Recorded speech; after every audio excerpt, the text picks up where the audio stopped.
রাত তখন ঠিক 2:47। আলাস্কার উত্তর সীমান্তে অবস্থিত ফোর্ট গ্রিলি মিলিটারি বেসের রাডার কন্ট্রোল রুমে পিনপতন নীরবতা বিরাজ করছে।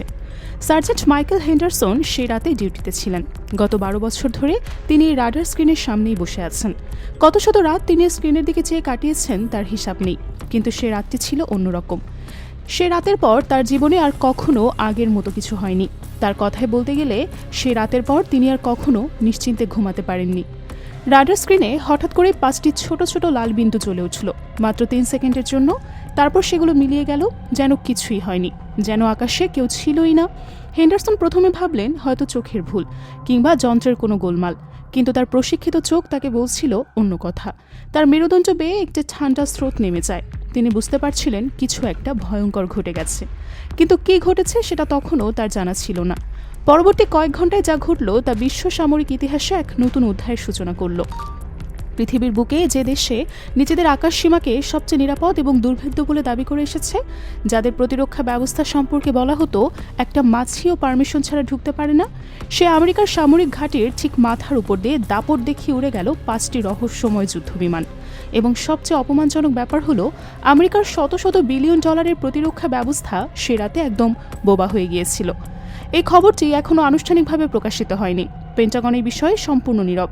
হোয়াইট হাউস থেকে কোনো বিবৃতি আসেনি, কিন্তু গোপনীয় সামরিক নথি এবং একাধিক উচ্চপদস্থ সূত্র থেকে প্রাপ্ত তথ্যের ভিত্তিতে এই রিপোর্ট তৈরি করা হয়েছে। যা জানা গেছে তা শুধু উদ্বেগজনক নয়, বলা হয় রীতিমতো আতঙ্কজনক। সে রাতে ফোর্ট গ্রিলি বেসে কী ঘটেছিল সে বিষয়ে বিস্তারিত জানার জন্য আমাদের একটু পেছনে ফিরে যেতে হবে। ফোর্ট গ্রিলি আমেরিকার সবচেয়ে সংবেদনশীল সামরিক ঘাঁটিগুলোর মধ্যে একটি। এখানে রয়েছে ground based mid course defence system, যা মূলত আন্তঃমহাদেশীয় ব্যালিস্টিক মিসাইল প্রতিরোধে ব্যবহৃত হয়। এই ঘাঁটিতে যে ধরনের নিরাপত্তা ব্যবস্থা রয়েছে, সেখানে তাত্ত্বিকভাবে একটি পাখিও পারমিশন ছাড়া ঢুকতে পারার কথা না। কিন্তু বাস্তবে যা ঘটল তা সব তথ্যকেই ভুল প্রমাণিত করে দিল। সার্জেন্ট হেন্ডারসন যখন রাডার স্ক্রিনে সেই 5টি লাল বিন্দু দেখলেন, তার প্রথম বিবৃতি ছিল এটিকে যান্ত্রিক ত্রুটি হিসেবে উড়িয়ে দেওয়া। আলাস্কার এই অঞ্চলে মাঝে মাঝে বায়ুমণ্ডলীয় গোলযোগের কারণে রাডারে ভুয়া সিগন্যাল আসে। আবারও বোরিয়ালিস বা উত্তরের আলো যখন তীব্র হয়, তখন কখনো কখনো রাডার স্ক্রিনে অদ্ভুত প্যাটার্ন দেখা যায়। হেন্ডারসন প্রথমে ভাবলেন এটাও সেরকম কিছুই হয়তো, কিন্তু সামরিক প্রোটোকল অনুযায়ী তিনি বিষয়টি তার সিনিয়র অফিসারকে জানালেন। ক্যাপ্টেন সারা মিলার সে রাতে ডিউটি অফিসার ছিলেন। তিনি যখন শুনলেন যে রাডারে কয়েক সেকেন্ডের জন্য 5টি অজ্ঞাত অবজেক্ট দেখা গেছে, তিনিও প্রথমে তেমন গুরুত্ব দেননি, কিন্তু প্রোটোকল মেনে তিনি স্যাটেলাইট ডেটা চেক করার নির্দেশ দিলেন, এবং সেখান থেকে শুরু হলো আসল চমক। উচ্চ ক্ষমতা সম্পন্ন ইনফ্রারেড স্যাটেলাইট থেকে প্রাপ্ত ফুটেজ যখন স্ক্রিনে ভেসে উঠল, সেই মুহূর্তে রুমে উপস্থিত সবার মুখ সাদা হয়ে গেল। ফুটেজে স্পষ্ট দেখা যাচ্ছিল 5টি বিশাল আকৃতির ফাইটার জেট অত্যন্ত নিচু দিয়ে উড়ে যাচ্ছে। এত নিচু দিয়েছে তারা রাডারের প্রাথমিক স্ক্যান এড়িয়ে যেতে সক্ষম। এই কৌশলকে সামরিক পরিভাষায় বলা হয় টেরেইন মাস্কিং বা ভূমি আড়াল। পাহাড় পর্বত এবং উপত্যকার আড়াল নিয়ে এত নিচু দিয়ে উড়ে যাওয়া যে রাডার তাদের ধরতে পারে না।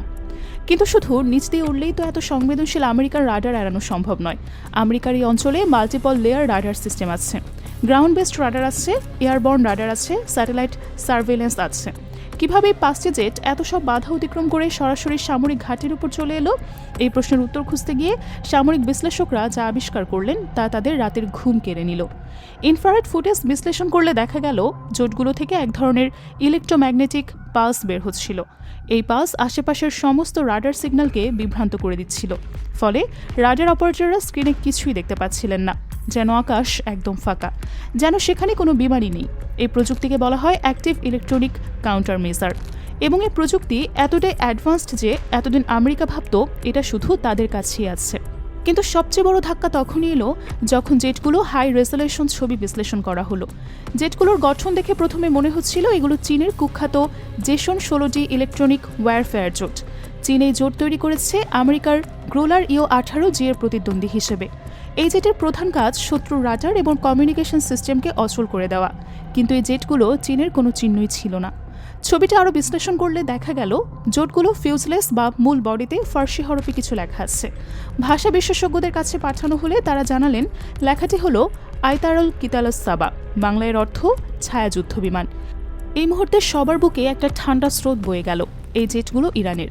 ইরান আমেরিকার সবচেয়ে সংবেদনশীল সামরিক ঘাঁটির আকাশে ঢুকে গেছে এবং কেউ বুঝতেও পারেনি। কিন্তু এখানেই গল্প শেষ নয়। সবচেয়ে অপমানজনক এবং উদ্ধত বিষয়টি ঘটল এরপরে।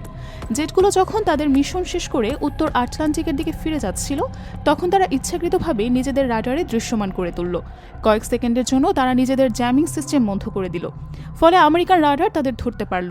কিন্তু ততক্ষণে অনেক দেরি হয়ে গেছে। জেটগুলো ইতোমধ্যেই আন্তর্জাতিক আকাশ সীমায় চলে গেছে। এই কাজটি কেন তারা করল? সামরিক বিশ্লেষকরা বলছেন এটি ছিল একটি স্পষ্ট বার্তা।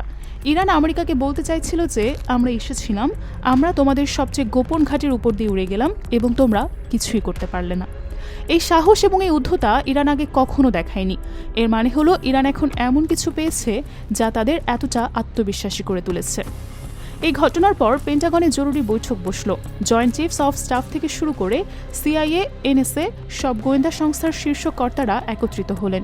তাদের সামনে একটাই প্রশ্ন ছিল, ইরান কিভাবে প্রযুক্তি পেল? কারণ এই ধরনের অ্যাডভান্স ইলেকট্রনিক ওয়্যারফেয়ার ক্ষমতা তৈরি করতে কয়েক দশক লাগে। ইরানের প্রযুক্তিগত সক্ষমতা এতদিন আমেরিকা থেকে অনেক পেছনে ছিল। তাহলে হঠাৎ করে এই লাভ কিভাবে সম্ভব হলো?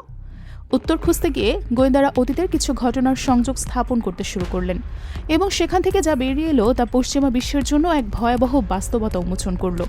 2 বছর আগে 2025 সালের 15 জুন একটি অদ্ভুত ঘটনা ঘটে। তেহরানের কাছে একটি অত্যন্ত গোপন সামরিক বিমানবন্দরে 3টি অতিকায় কার্গো বিমান অবতরণ করেছিল। এই বিমানগুলো এসেছিল চীন থেকে। তাদের মধ্যে কী ছিল সেটা নিয়ে তখন অনেক জল্পনা কল্পনা হয়েছিল। পশ্চিমা গোয়েন্দারা তখন অনুমান করেছিলেন যে এই কার্গো বিমান হয়তো সাধারণ সামরিক সরঞ্জাম আছে, কিছু মিসাইল পার্টস, কিছু ইলেকট্রনিক যন্ত্রপাতি, এই ধরনের কিছু। কিন্তু আজকের ঘটনার পর সব হিসাব নতুন করে করতে হচ্ছে। এখন মনে হচ্ছে ওই কার্গো বিমানে করেই চীন তাদের সবচেয়ে অ্যাডভান্স ইলেকট্রনিক ওয়্যারফেয়ার প্রযুক্তি ইরানে পাচার করেছে। এই সন্দেহ আরও জোরালো হয় যখন আমরা ইরান এবং চীনের মধ্যে স্বাক্ষরিত 25 বছরের কৌশলগত সহযোগিতা চুক্তির কথা মনে করি। এই চুক্তি স্বাক্ষরিত হয়েছিল 2021 সালে। চুক্তির বিস্তারিত কখনো প্রকাশ করা হয়নি। পশ্চিমারা ধারণা করেছিল এটি মূলত অর্থনৈতিক সহযোগিতার চুক্তি। চীন ইরান থেকে তেল কিনবে এবং বিনিময়ে অবকাঠামো নির্মাণে সাহায্য করবে। কিন্তু এখন মনে হচ্ছে এই চুক্তির গভীরতা অনেক বেশি। এই চুক্তির আওতায় চীন ইরানকে তাদের সবচেয়ে অ্যাডভান্সড সামরিক প্রযুক্তি দিয়ে দিচ্ছে। চীনের জেসন 16ডি জেট সম্পর্কে একটু বিস্তারিত জানা দরকার। এই জেট চীনের এভিয়েশন ইন্ডাস্ট্রি কর্পোরেশন তৈরি করেছে। এটি মূলত শেনিয়াং জে-16 ফাইটার জেটের একটি বিশেষ ভার্সন। সাধারণ জে-16 এখানে ইয়ার টু ইয়ার কমব্যাটের জন্য ডিজাইন করা, জেসন 16ডি যেখানে ইলেকট্রনিক যুদ্ধের জন্য তৈরি। এই উইং টিপে দুটো বিশাল জ্যামিং পড লাগানো আছে।